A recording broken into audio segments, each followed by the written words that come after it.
Welcome to Slayerfest 98. I am Crystal. I'm Philip Ellis. I'm Ryan Houlihan.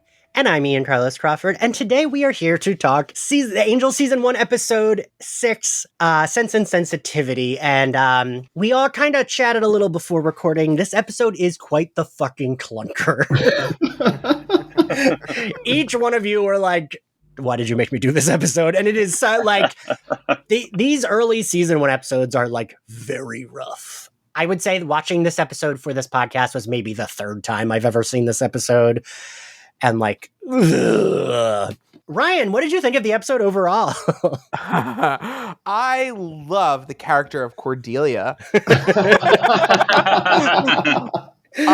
Listen, it's tough. It's rough, tough stuff. But if it wasn't for these low lows, we wouldn't have anything to contrast our high highs with. But I mean, what else is there to really say? The police are bad, and you can seriously tell an Irish person worked on this episode.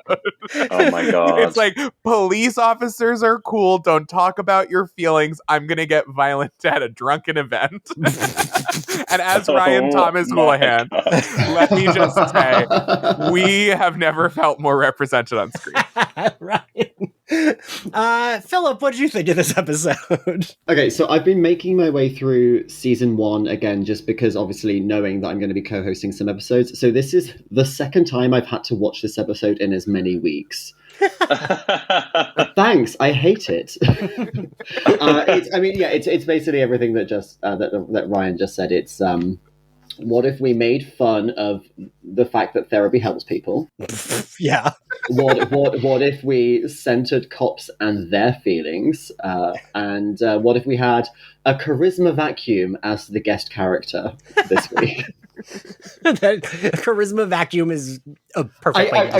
I just want to say straight off, I absolutely understand what they were going for with Kate, but this is not it. They just missed it. I will say this every time she comes up, that actress truly deserved another chance at the Buffyverse, because I have never seen someone who really fits in, really, as an actor with the landscape, stick out so poorly in an otherwise like pretty good show. She's on NYPD Blue. Yeah. Mm-hmm. Before we get Crystal, what did you think of the episode? I have to agree that it felt like if someone thought, maybe PC culture's gone too far, and maybe we need to do a backlash episode about that, where we just encourage people to stop talking about their feelings. That's what the 90s have taught us. People talk about their feelings too much. Yeah, typically I love a gimmick where, there's a device that makes the characters all a little bit wacky and you get to see different sides of things. And so I don't mind that as a plot device, but yeah, I don't want to see a bunch of cops crying. It's just... And I have a similar problem to you, Philip, that I've had to do this twice now, and it really sticks in my craw in the year 2022. Well, I will say I appreciate all of your hard work here, subjecting yourselves to this fucking episode. Because that's what I was going to say. Is like, I enjoy something like made everyone be wacky. Like I enjoy that as a plot device. And like Buffy did that often, right? Like, Willow did a spell, it went wrong, and now wacky hijinks are ensuing. Mm-hmm. It's Sabrina stuff. Yeah. Mm-hmm. And like, I can usually get on board with that. It's just, is like the like when Angel's running through like LA to get to the police station and we see like the cop being like, well, actually, my feelings, you haven't thought about them. I was like, this is like a MAGA heaven of like, this is what liberals want. Like, I felt like... Oh my God, no, I just realized what it is. It's an episode of Charmed. I will say, I got a distinctly Charmed vibe when they played that silly like hijinks music, and then people were just trauma dumping. I was like, trauma is not hijinks. I'm so sorry, whoever lied to men. Oh my god. Okay, so the episode opens. I'm just going to try and get us on track, because otherwise Yes. it's going to be Good an work. hour and a half of us just ripping this to shit. Okay. So So, okay, the opening, we open on Kate chasing down a suspect. And I did find this scene really interesting because I feel like we are being actively encouraged to draw parallels between Kate and Buffy. Yeah. The way it opens in a dark alley, this blonde woman is shown in silhouette. She's hunting down the bad guy. It's like she could be Buffy, but she wishes she was Buffy. Yeah. Also, I was like, is this guy supposed to look like a low rent Angel? Like, it looked like she was chasing down like Angel's stunt double because he was like styled the way Angel's styled and even had his hair the same way. But then I was like, maybe it was just like it's early 2000s. That's how everyone was. That's how everyone looked. Yeah. Yeah. Every man has a leather duster, you know. So she gets him. He's not gonna talk, and she's like, the one cop is like, "Oh, I don't know that anyone get this guy to talk." And then we cut to Angel. And the thing is, I almost like the idea here, right? Because Cordelia's really good in her few scenes in this episode. Like, she's like very good. And I like that, like, we get the budget here of like, oh, he's killing this monster, but like we see some tentacles. I love it. And like, you know, when he's like, what does he say? Like, oh, cut up the rest. I'm going to go whatever. Which, by the way, is completely different behavior than we saw from him in the last episode. Right. Like, Angel's a completely different person in this episode. He's like more of a dick, and he's not like this in the other. Like, yeah, he's not like lovey-dovey, but he's not like a dickhead. I don't know. He's thoughtful. Yeah. This subplot about Angel not having the time for manners, it's very much like, okay, we're going to put this in, so then it's like to contrast with him when he's like super emotional later on, but it's absolutely not in keeping with his character. I mean, all I'm going to say is he had enough patience for social niceties when he was grooming a teenage girl and going to a high school prom. Oh my god.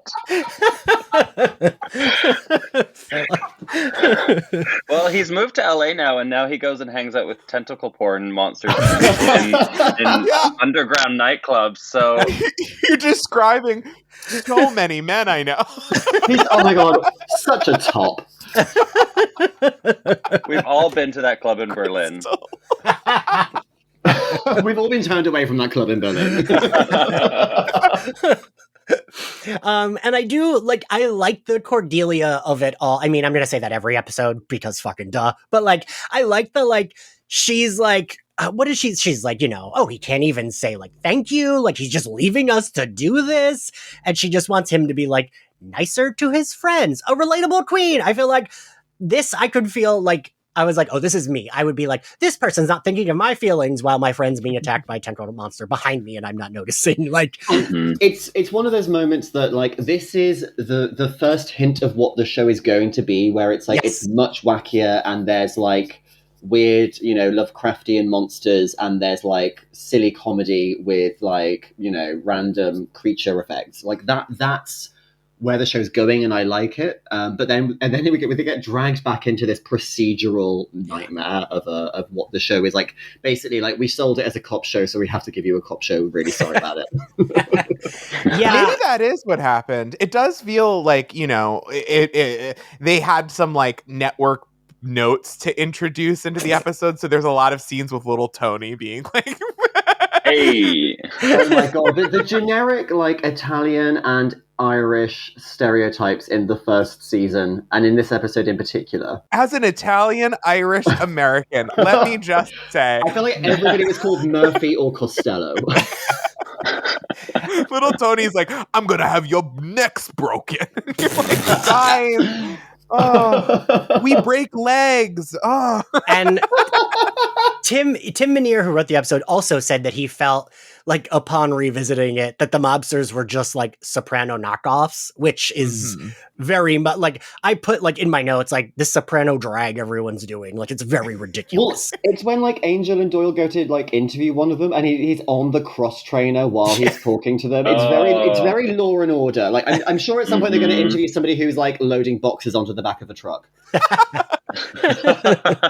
Yeah. So we get post credits. We get Cordelia and Doyle walking into the office covered in goo, and I do like Cordelia's bit. I love how bratty she is when she's like, she sits down flipping through the magazine covered in like green goo, and she's like, I'm not telling you anything.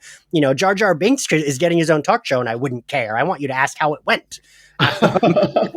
And Angel says, so I'm a little reserved, doesn't mean I don't care. And I wrote that down because I was like, the number of straight men and even gay men who say this as if it makes it okay that they're not doing the work. Oh, yeah.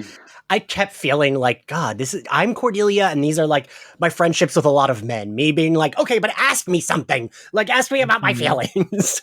Well, all I could think was like Cordelia, a woman out of time, needed some kind of like Gen Z teenager with like an iPhone in 20 minutes to come collect Angel so badly, because at some point he was like, I'm not a person. And I forgot, I'm paraphrasing, but she was like, okay, but if you want to be around people, maybe observe us a little. And it's like, yeah, she's the only person making any sense.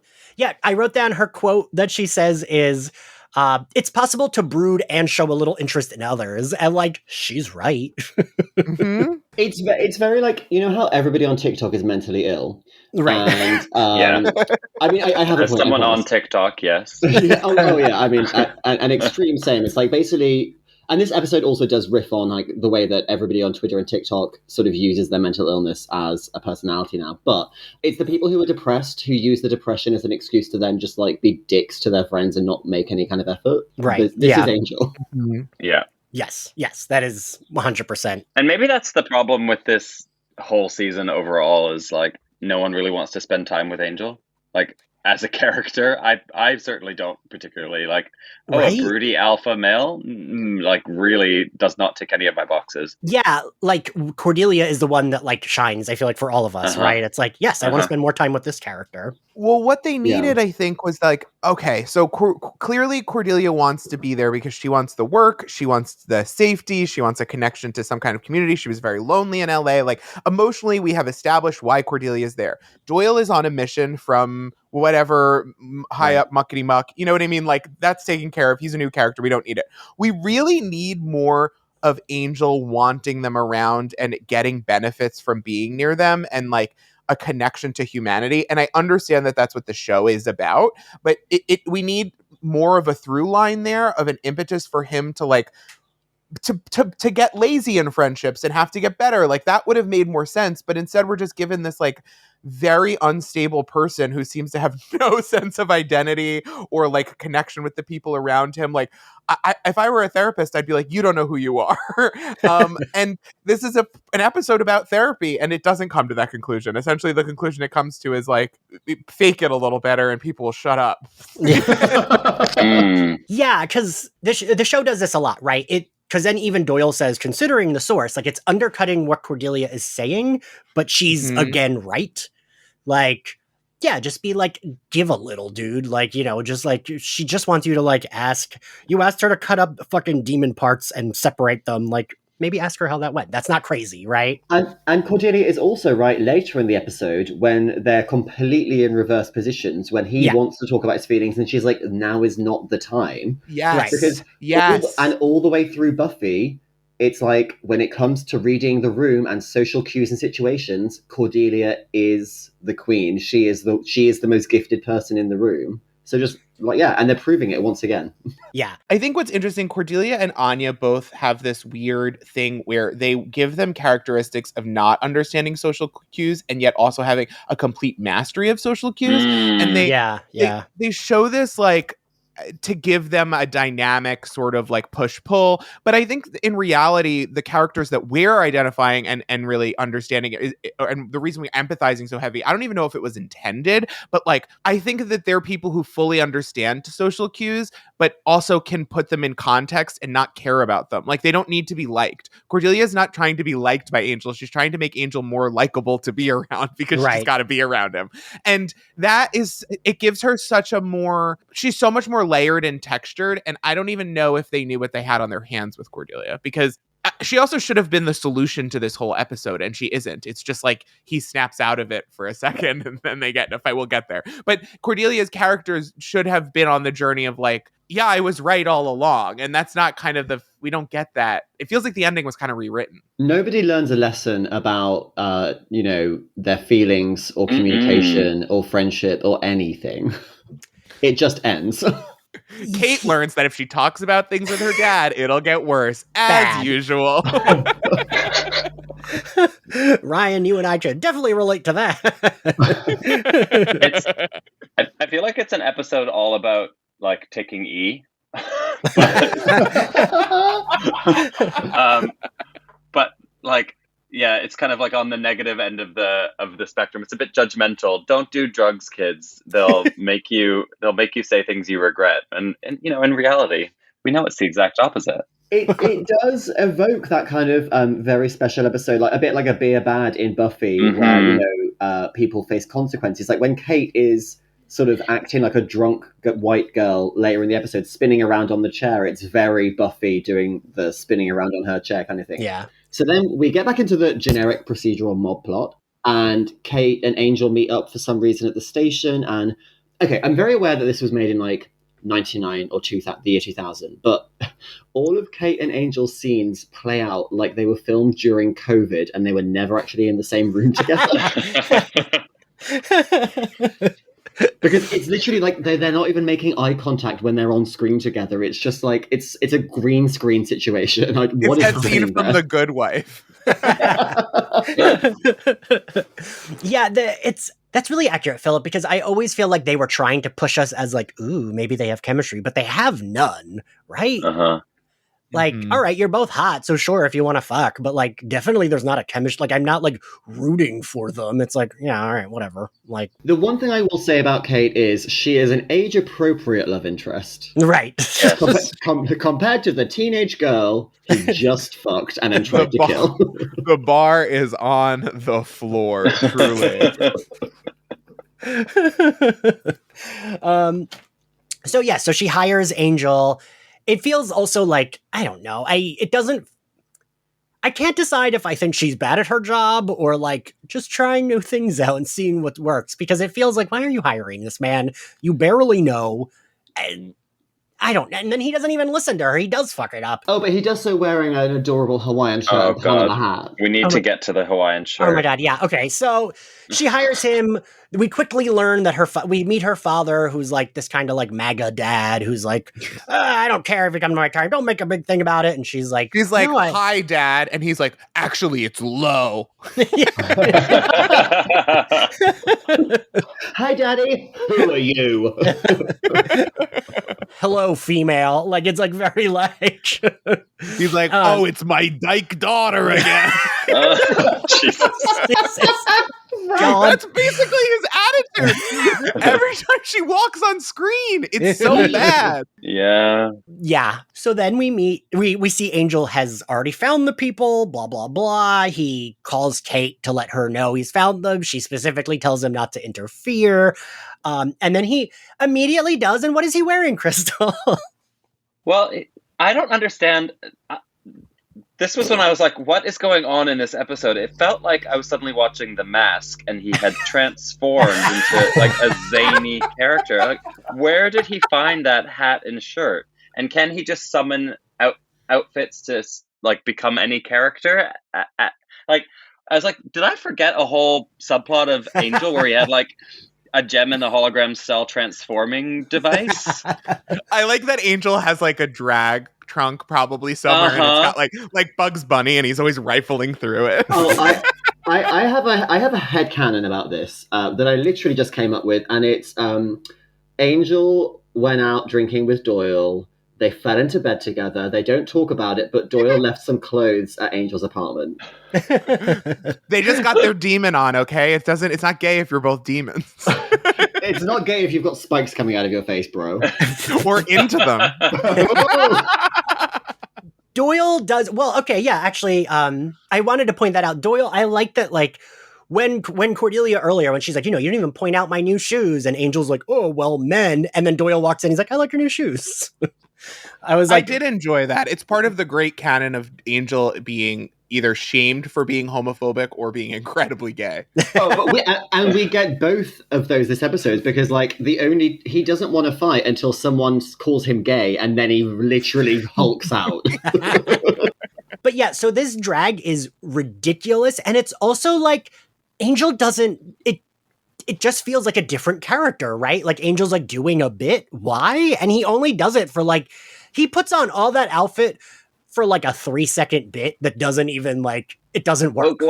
How did it benefit the takedown? Like, right? What? So he could sidle up in a really, really obvious way to be getting a boat to Catalina Island in the middle of the night. Like it made no sense. It felt like I was watching the Looney Tunes. Yeah, it would literally have made more sense for him to sidle up in the black leather duster and be like, "Hey guys," he would have fit in better. And like, yeah, want to buy some drugs? Yeah, exactly. Just pretend that you're cruising the docks. Come on.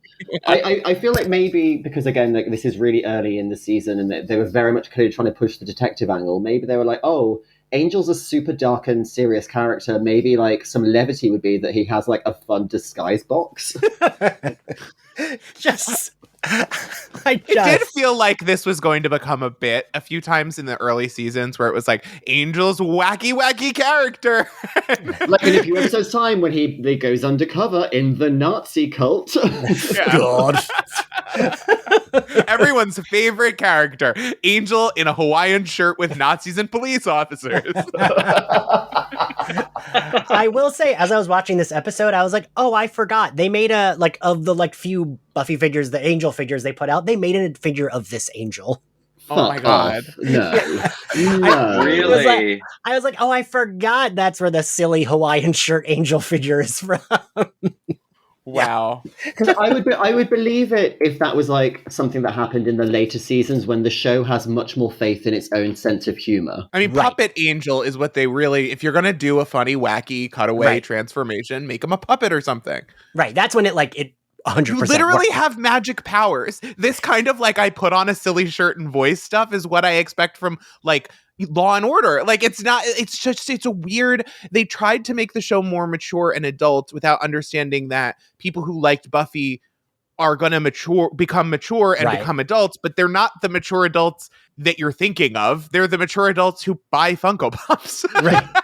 Like it's not like you don't need to like mature into like this. This is like just take a note out of Star Trek's page and try to be a little more sophisticated and have themes about society rather than like culture, you know? Or like rather than like high school is hell. Like sure, yeah, exactly. Like high school cultural issues of like I'm growing up and I don't know who I am, or my parents are hard on me. Those are like you evolve those into like the system is broken. I have issues with authority, and instead of going in that direction, they were just like, you know what adults deal with? Nazis. Nazis and pedophiles. God. Okay, so then the mobster man, whose name I don't even know, I'm sorry. Little Tony. Little Tony. So he gets arrested, and then we meet his lawyer, who is from Wolfram and Hart. And my only note on this character is I'm really happy that this actor did not come back to permanently represent the law firm, because I think he's aiming for creepy and he's landing on Sheldon from The Big Bang Theory. He's so gay. Yes. He was like, listen, okay. He was like whispering into his phone with a lot of vocal fry. It was great. I'm going to get this guy who's going to curse them with feelings. I'll get these straight motherfuckers. It was very that zesty photo that's been going viral of Dwight Eisenhower sat in front of the American flag. Yes. Okay, wait, I'm glad you explained that because I only saw the memes and I was like, who is this man sitting like this that is like being memed everywhere? I like, you know how that happens where like you see the jokes but you didn't see like the original, and I just kept seeing the jokes about it and I didn't know like what the fuck. It's like, oh, not me bombing Japan.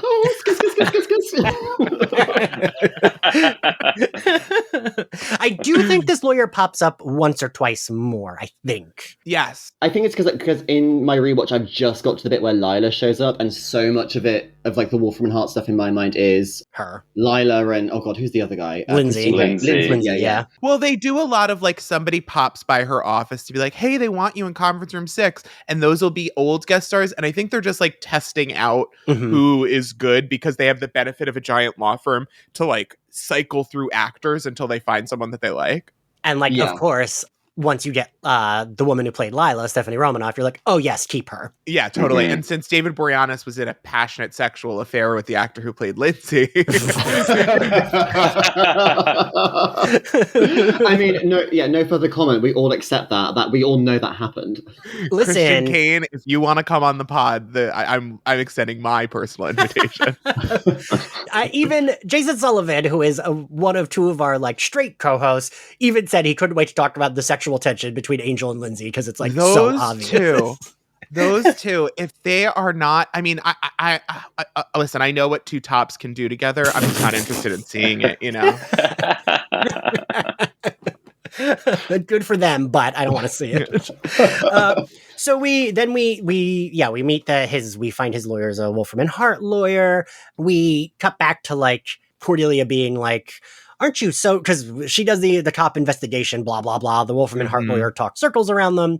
We cut to Cordelia being like, aren't you glad it's like a simple crime lord case that's like shut and done? And Angel is like, well, I don't think that it's done. My spidey senses be tingling. Right. And this is where she actually points out her shoes. Because then she's like, oh, your sensitivity, you're keenly aware of like evil, but not my new shoes. That's when he does the like, well, man. And Doyle's like, love your shoes.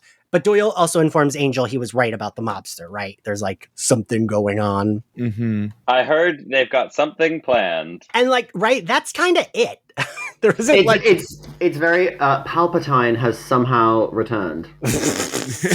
Like they meant to come back and like fix that in when they were like revising the draft, and then they just forgot. They got to shooting and they're like, nah, it doesn't fucking matter. like on Real Housewives when they're like, I heard from the streets, and it's like, oh, producers told you. Okay. So we see Kate. She's coming to a bar. The dad actually like congratulates her on getting this mobster, and then one of the cops is like, oh, we got sensitivity training because of what you did to the mobster. And her dad just says, in my day, we didn't need sensitivity. Just like, God. As he's taking an actual shot by himself. Yes, like, it's very, I just don't understand, like, are we supposed to be like, this man, he's the one that's right, right? Like, is that the... Well, I think that's it. The episode doesn't really have a point of view because it's not painting him as being in the right because he's so hurtful to Kate. Right. But then when the people are talking about their feelings, it's played as so ludicrous and kind of silly. Yeah. So it's trying to have it both ways and it's having it neither. And it's setting her up for a lot of emotional vulnerability that I don't think that the character ever really gets a payoff on. No. You know, they're like doing a lot of groundwork for a character that they just abandon or don't really ever know what to do with. They really do just abandon. It's just like, well, she'll leave. They kept being like, more emotional backstory. That'll make people like her. Oh my God. Don't. I just watched the other episode with her dad and it's even worse somehow. I will say I thought that's what this episode was before I rewatched Me it. too. That's what I thought. I didn't realize her dad is in more than one episode. Hey, Ian, I would love to be talking about the Jeremy Renner episode, but we're here and we're doing this. So I remember when I got my my best friend Kevin when we were living together, I got him to start Angel, and he got to the Jeremy Renner episode and texted me and was like, "Fuck you! This Jeremy Renner episode is so bad." And I was like, "Yeah, fair, okay." But so we cut to like the sensitivity training, and it's weirdly so brief for something that is like the whole plot, right? Yeah, and it also like it's not like it sets things up where we would be seeing actual. If you want to tell me what the dangers of actual sensitivity training is, go ahead and try. What we're not going to do is have you mischaracterize Miss Sensitivity training into like some kind of talking stick circle where we're all like, I was touched when I was, 14 years old in my no bathroom spot. Like, you're like, what are we fucking bringing up on our little vampire television show? Yeah. It's like, we launched directly into my dad never loved me because my mom died. Like, although there is something for like an evil gay lawyer hires an evil gay sensitivity trainer to give you a magic stick that gives you E. You know what, Crystal? That plot I do like. That rewrite, I'm sold on that one. Yeah. Honestly, I did see that set in a precinct, but it was a very different film. and so, I mean, like the thing is, like I was having this scene was quite triggering for me. So I mean, a bit of a tangent. I once was caught on a speed camera speeding 3 times in one day, and so I had to go to a road safety course workshop to keep my license. And this was what it felt like. Oh, it was no. like we all had to sit down and explain that we all understood that it's bad that you speed and like that you could have hurt people. So I understand like the whole like we all know that we're here because like we were doing something wrong. Can we just like skip to the end when we learned our lesson, please? But then we get this horrible like Yoda speech about how anger is really fear. Oh my god! It's just like because she sat there with her arms crossed and she's like, oh, I'm just like one of the guys. And then 5 minutes later, she is, she has a single white claw and is crying about her father. But which, like, okay, relatable on that end. But before we get to her harrowing speech, that I hate that I've had to watch it twice now. Oh my god, yeah. So Kate invites Angel to her dad's retirement party, which I get is necessary from a plot perspective because he's our main character, but also, why would she do that? Right. I also thought that made no sense, but then I thought it was because of the stick. Maybe, yes, because she's already starting to talk about like, it sounds like he's coming from a place of pain. But also it's something that happens a lot in the first season where like in the possession episode, Angel just like won't leave this family alone. And he like invites himself to like a bachelor party in the very next episode. And people all over LA must just be asking, who is this weird hanger-on who keeps showing up to our functions? But he's hot, so we'll let him. Yeah. Yeah, the top in the leather jacket's here again. Okay. Oh no, he has this Hawaiian shirt. Everybody leave the party. Oh my god, do you think the Hawaiian shirt is like Angel's hanky coat? Oh my god. Listen, he is hot in season 1. Like, oh my god, it's like unbelievable. It's stupid how hot this man is. Crystal, do you care to weigh in on whether you think season 1 Angel's hot or not? I mean, it was a deafening silence of agreement. Okay. 100%. Right, like I'm not happy about it, but yeah, no, I wasn't into Angel when I first watched Buffy or this. He wasn't my type, and now I'm watching it again. I'm like, okay, Yeah. My tastes have matured.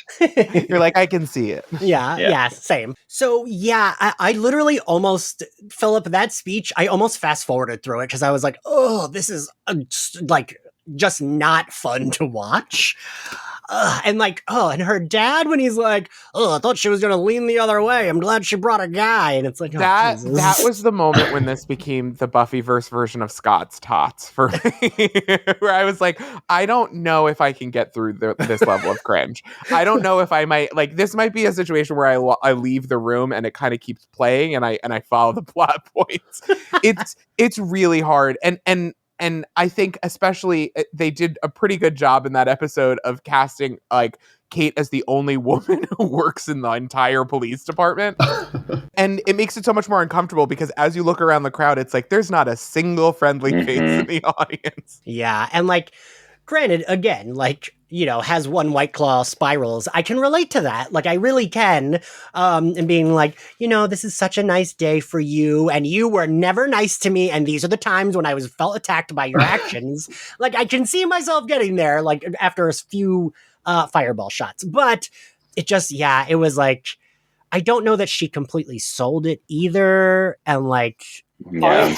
I can't tell if it's intentionally supposed to be a really uncomfortably delivered speech, right, or if the acting is just not there, Chief. Yeah. Yes, I totally agree. I think there's actually a lot in that speech that could have worked. Like, yes, there were moments in it that were quite moving in imagining that character actually experiencing those things and quite tragic.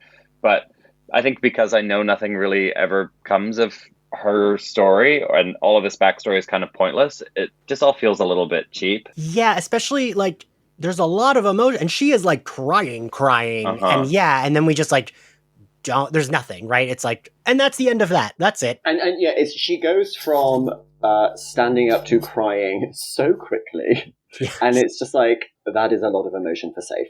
Yeah. So then a fight breaks out because then half the police force also was there for the sensitivity training, and like it's sensitivity training gone wild, and my notes are just like, LOL, kill me. This is awful. But like, how does being more, I still don't understand this. How does being more sensitive lead you to violence? Is like not, I'm not clear on even what the metaphor here is. Like, you get so emotional, you attack people, because it seems like every indication people were becoming more docile and more social. Have you met straight men? Also, fair point. Not by choice. I think I mean, and this is not in the writing, but this is like a more generous reading is perhaps that the sensitivity training like removes your guard and your inhibitions, and you just become more of who your natural self would be if you weren't constantly having to suppress your emotions. But so like some of the cops become very aggressive, but then Angel and Kate, because they're good people, become much more kind of soft and mushy. Right. But again, like that's not in the actual text. I'm just sort of projecting. Yeah, you're giving it more credit. Yeah, and like, I guess it's like a monkey's paw situation, but like, yeah, it just, whatever. I did get a kick out of like like feelingsy drunk Kate when Angel takes her back. I was like, okay, this like, anytime someone's like drunk or high or whatever, like I get a kick out of that. And when Cordelia and Doyle are trying to get Kate to stay put, but she is every drunk girl who is determined to call her ex at 3 a.m. and will not be, and she will not be stopped. And she's got a gun.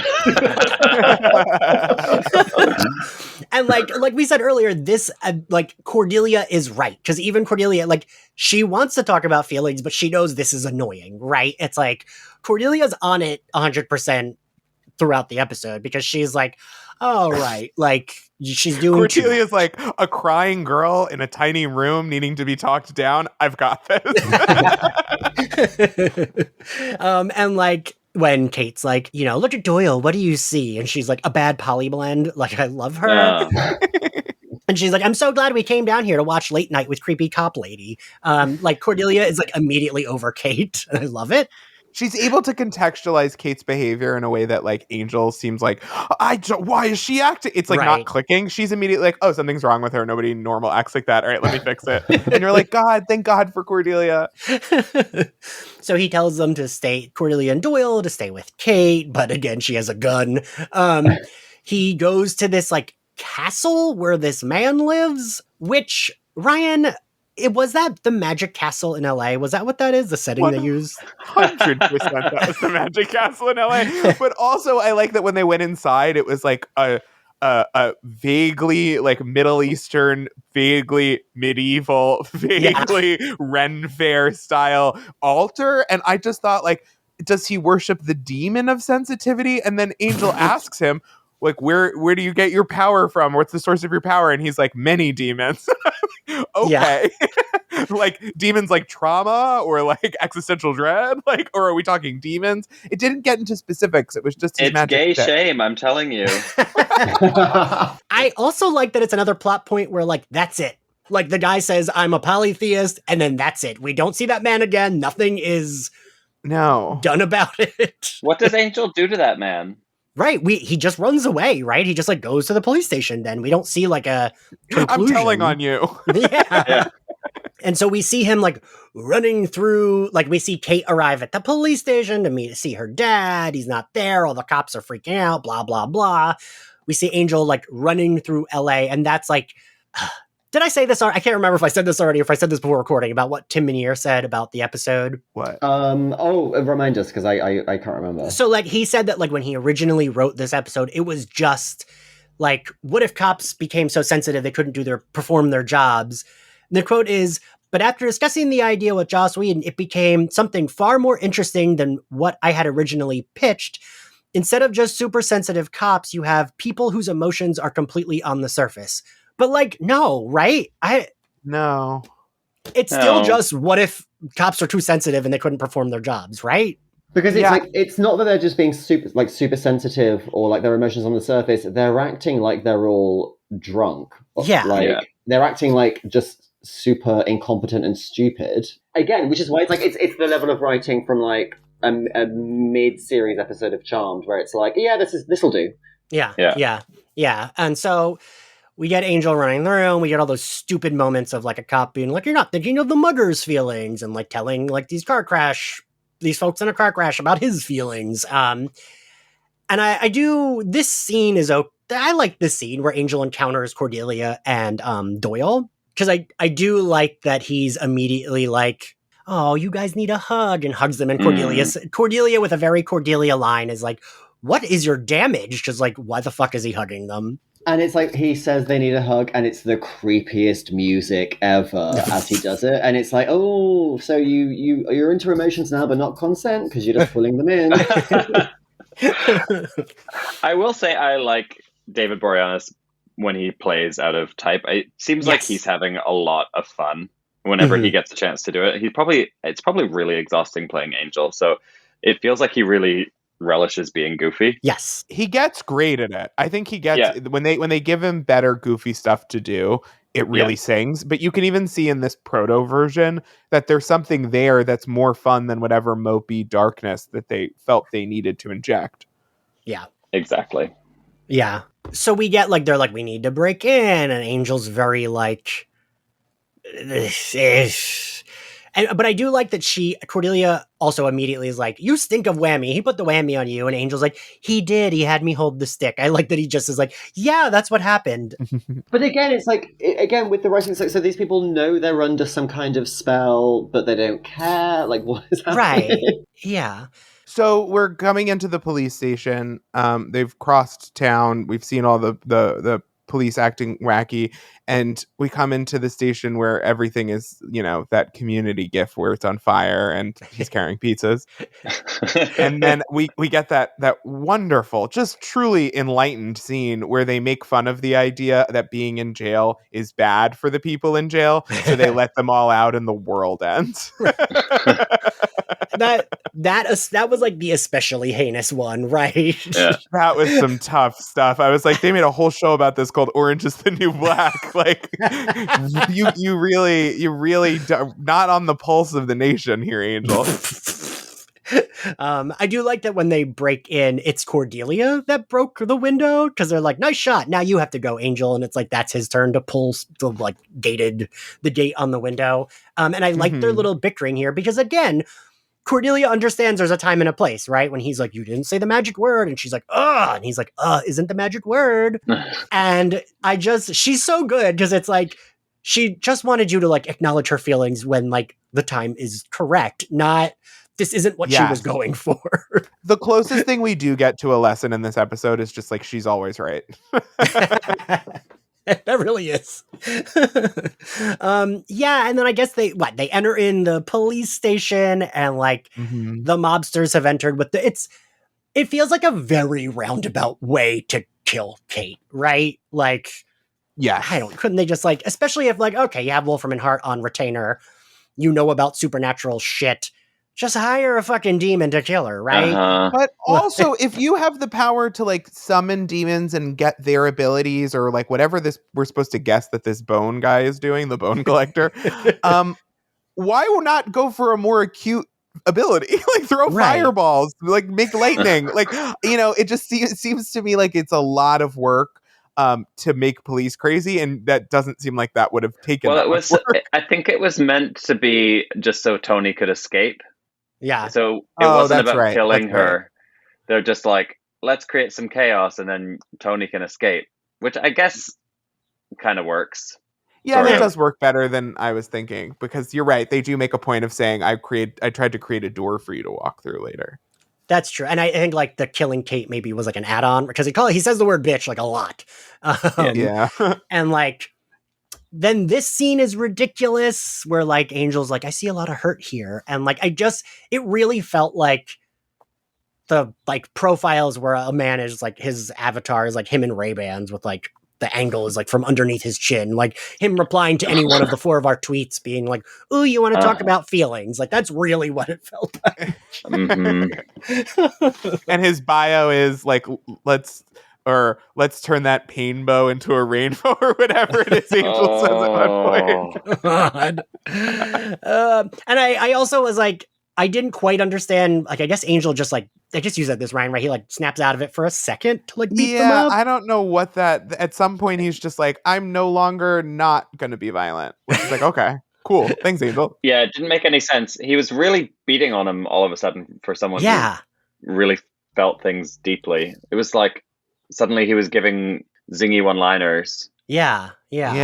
Kate does too. Kate's all of a sudden like fighting again. I don't know. I think they just wanted to end it. It's like the end of a sketch that like, you know, on SNL where they don't know how to end them sometimes. So then like a silly rabbit comes in and has a foghorn and you're like, okay, this is a political scene, but okay. A silly rabbit with a foghorn. I think there is like a moment when they say it will wear off. So I guess it's wearing off. I don't know. I guess. I thought that was more clear, at least by the time we get to the next day, because the next day they're like acting like they have a hangover and everyone's embarrassed because it's post Christmas party drunken shenanigan vibes. Yeah.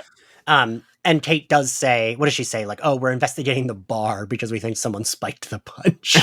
Which sounds exactly like the police. A sham investigation to pin their own behavior on local economy? Yeah. I bet that bar owner isn't white. I'm going to jump in and say that. I felt like, shouldn't Angel be like, no, don't do that. That's like... No, Angel was like, yep, that's how LA works. No use fighting that evil. Better just go take on the like cataclysmic ones so that we can change. Her dad arrives, and Philip, how does that conversation go? Oh, it's fucking brutal. So you're keyed up to think that he has maybe learned a lesson about he needs to tell his daughter that he loves her, and instead he's like, "You are so embarrassing, and I'm just going to pretend this never happened for both our sakes, and let's never speak of it ever again. I still don't love you." Imagine cringing your dad that hard. Right. And then the credits roll, and that's it. Like, And the thing is that realistic to an Irish police officer as someone with them in their family? I can happily and unhappily tell you yes. It's nice being right. It's not nice living in it. However, I can say, I think what undercuts this is that maybe we needed to see Kate learn something from this or move forward or whatever. I don't expect that old man to change. I mean, they can, but I get narratively why he isn't. But Kate or Angel or even Cordelia, hell, I would take Doyle being like, man, these humans don't read social cues or whatever. But we don't get anything. It's just bleak. Yeah. It's so weird that that's the end they end on, right? Oh, that makes me really feel like the ending was reshuffled or something, but then I've never heard that and there's no other evidence to it, but it just feels very last minute. And it makes me think that maybe this was not really a high priority script for them because it's a way of like reframing, but being like, he clearly heard it out loud and was like, well, we definitely can't do that. But you know what we could do? And it's the same stupid thing. And it just feels like an episode where I wish the season had been one episode shorter than having this. You know, I would have liked Kate more. Yeah. And there's a couple episodes you try to cut out. Yeah, again, I don't find that this episode made me dislike her more. I kind of appreciate them trying to give her a backstory. It's just that they did it for no reason because I don't think that this storyline of her, like, then her dad just dies, right? And she's upset about it. And it's like, well, why? Yeah, I guess I get that it's complicated, but the whole storyline becomes about her grief for her father. And really, she hates her father. It's like kind of, it is a bit, which is it? Yeah. Yeah. Which I mean, that's kind of how Kate is written for her entire run on this show. Yeah. What are your motivations, Kate? Right. And that's why I don't like her because like you said, Ryan, she's not a bad actor. She's great, like whatever. And she could fit in, but they just like, I don't think they knew what they wanted to do with her character either. Like, I think they wanted some good character and they had no idea. They wanted a not Buffy and they had no good ideas for a not Buffy. And so they like took a crack at it and they didn't have a ton of time. And they were like, we'll just find an actress who's likable and figure it out.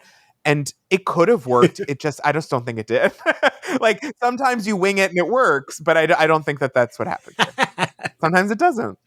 And it's like I said earlier, I absolutely understand what they were going for with Kate and not just as like a potential love interest, but like as a dramatic foil for Angel. You know, he's the private eye, she's the cop, and she sees the dark side of life in the big city. She's hunting down criminals all day, and they could have that kind of understanding and the same schedule. Yeah.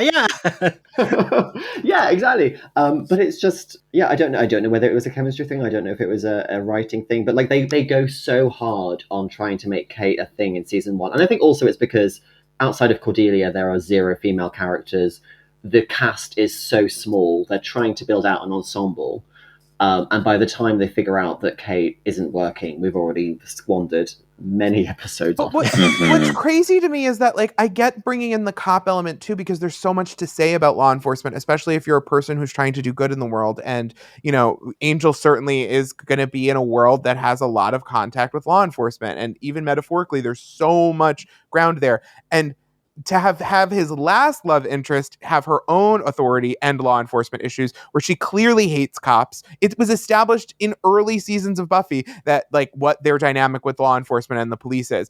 And to then have somebody who believes fully in the police and believes fully in the system, as a contrast, would have been fun to play out, even if I didn't agree with that character. If anything, it's more fascinating because we don't agree with that character. And then play it out over time and why law enforcement ultimately might be flawed, and maybe she learned something and Angel learned something. But we don't get any of that because I think that they just seem so scared to either disagree with the police, or they don't know what they want to say about the police, or they were handed this topic and, like, it seemed so well trod in media already that they were like, let's just go with tropes because I don't really know what to do with it. But it's all ultimately so wasteful. And, like, again, I don't think it's terrible. It's not some unforgivable sin. It just underscores how much better Angel could have been if it benefited from the time that Buffy had, I think. Yeah. And, like, Buffy spent a lot of time, like Principal Snyder, who, like, even says to Buffy, like, the Sunnydale police are highly incompetent. Like, and the cops are always trying to arrest Buffy, right? Like, and she keeps being told to try to go become law enforcement. Everyone's like, get a job as a cop. Yeah. The career test told her get a job as a cop. But, like, every experience she has with law enforcement goes sideways. You know, every real life experience in the real world goes bad. And so it's weird that they, like, are kind of afraid to do that. Yeah. It's very weird. And I feel like we have said this a lot in the 6 episodes so far that we've recorded, where it's like, it shows, it, like, is a very good showcase for how much better Angel gets.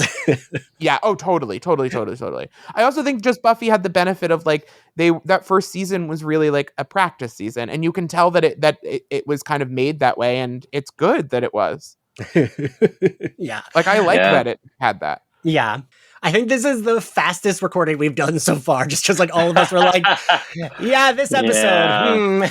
Man, Cordelia, she's fun to watch on TV. Great shoes, Cordelia. I have one more thing I would just like to point out, because it's gone unremarked upon. Okay. Doyle is very hot in this episode. Yes. When he kicks that guy in the face and takes his gun while wearing a sort of thong-like surfer necklace, he said "A cab" and Happy Pride.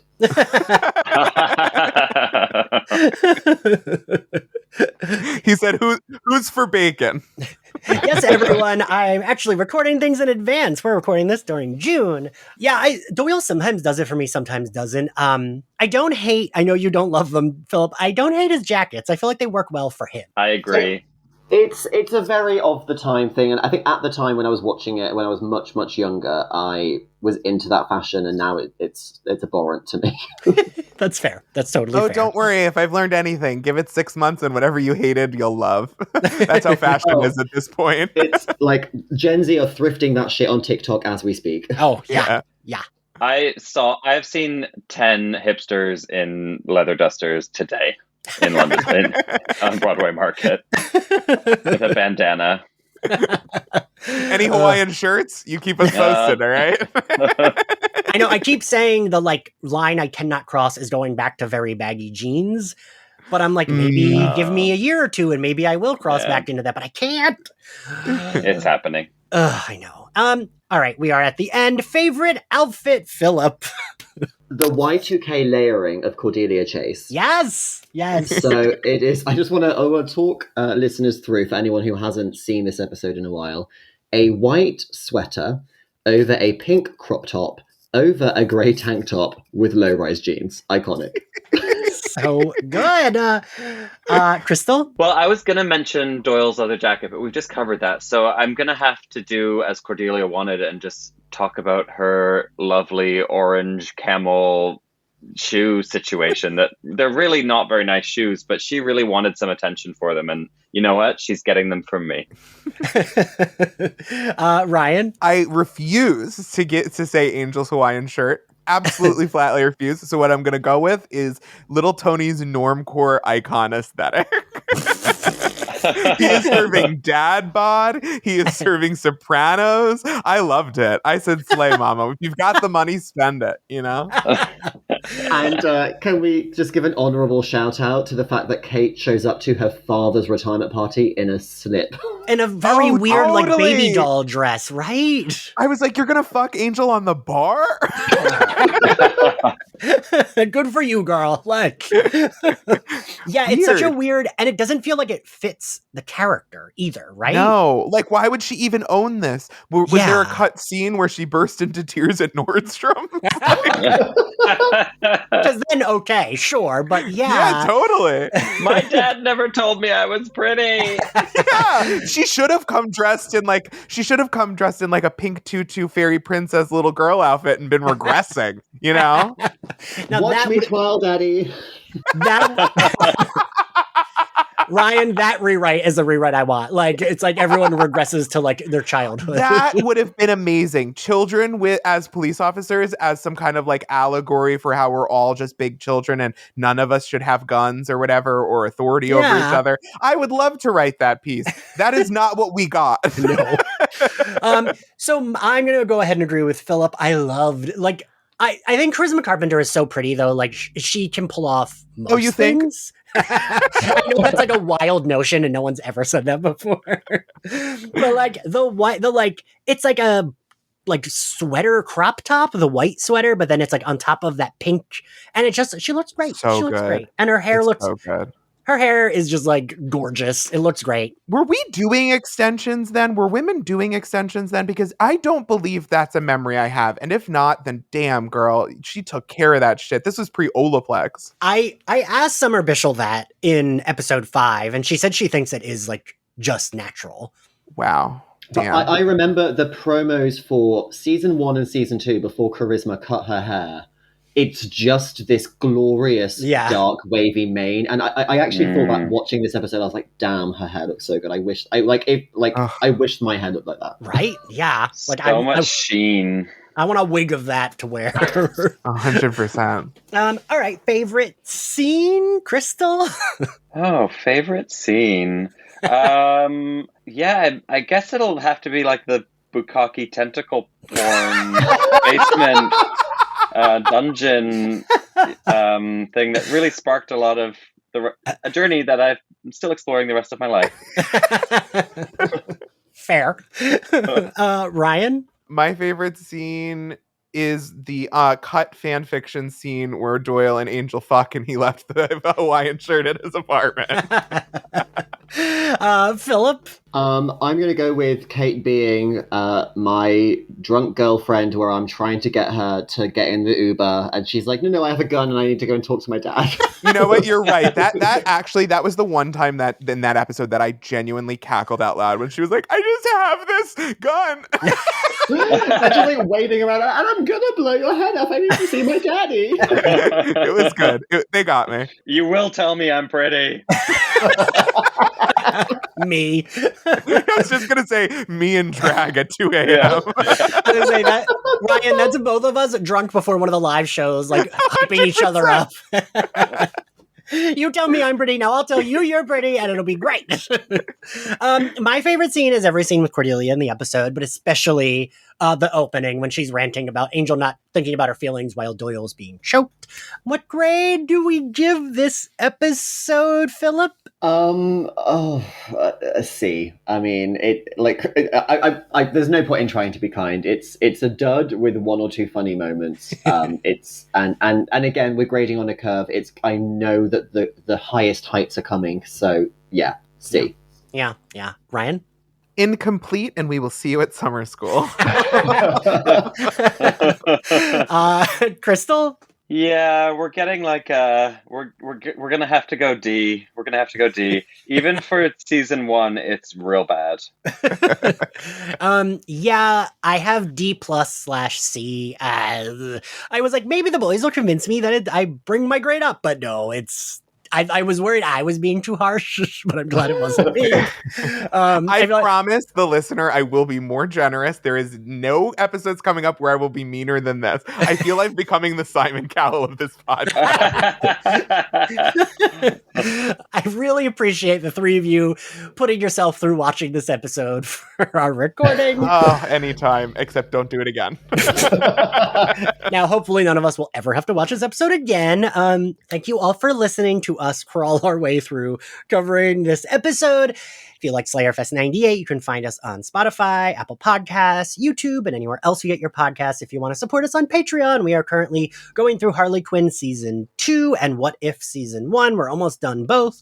And any support is much appreciated. If you want to follow us on social, we are at SlayerFestX98 on all platforms. If you want to follow me, I'm at Ian X Carlos. Crystal, where can everyone find you? You can find me at Crystal Will See You Now on Instagram, Twitter, and TikTok.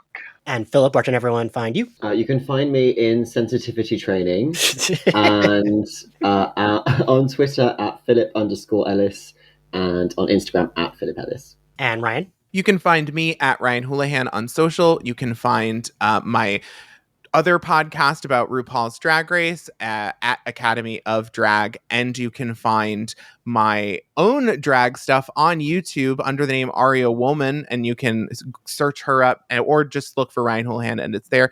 And I know it's a lot of things, but it just came out and I'm so proud of it. I did a podcast called Too Good to Be True with the Financial Diet about modern scams, con artists, and grifters, and it is phenomenal. So if you like spooky, scary monsters of the week, that's a place to go. All right, guys. Well, thank you for joining me, and we'll see you next time. Bye. Bye. Bye. Thank you.